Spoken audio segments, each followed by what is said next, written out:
Well, I mean, certainly Phil LeBeau mentioned the human impact of this. I mean, 14,000 jobs being lost. A lot of these workers are putting food on the table for their families.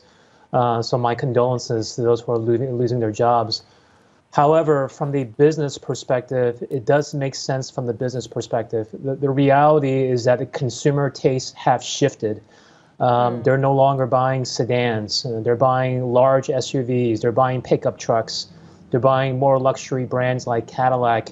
The reality of Uber and Lyft creating less demand for cars, and that's just reality of things. So why produce products that people are not buying?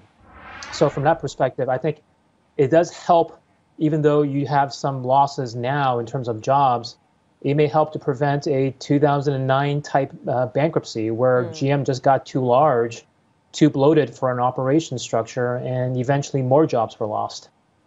And King, I think that's the critical point, because as you talk about considering that many will lose their jobs, it's hard to give some kind of consolation here when you talk about the future picture. But ultimately, if the company is looking at saving some $6 billion by the end of 2020 with this restructuring, are we talking about down the road really saving some jobs as to otherwise what would happen given the inevitable changes in the industry that you've outlined?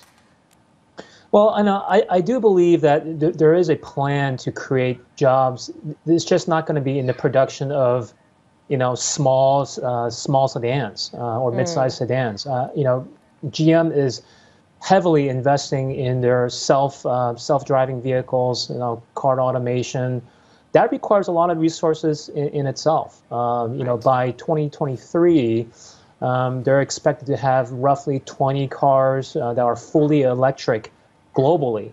All of that takes resources. So basically, it's a management decision. Are we going to allocate capital to production of products that are having higher profit margins and are in demand, or are we going to continue to feed these products that are thin margins and a reduction in demand? So in the long term, I do believe it's a good thing. And in the long term, I do believe it will probably create more jobs.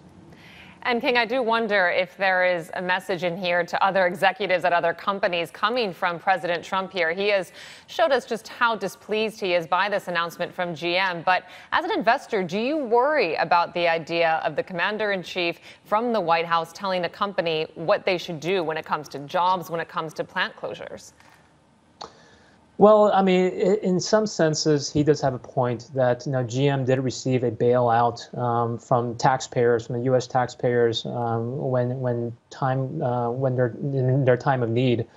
That being said, it is still a privately run enterprise, so certainly some feedback can be received from government, but it is still a private enterprise, and it should be run as a for-profit franchise, for the benefit of its shareholders and its stakeholders.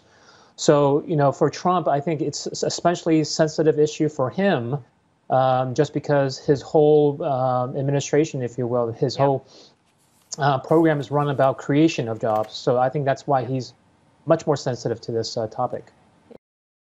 Hey everybody, it's Hadley Gamble from our new CNBC Middle East Bureau in Abu Dhabi. Thanks for stopping by. Now to watch more, you can try one of the videos that just popped up on your screen. And don't forget to subscribe.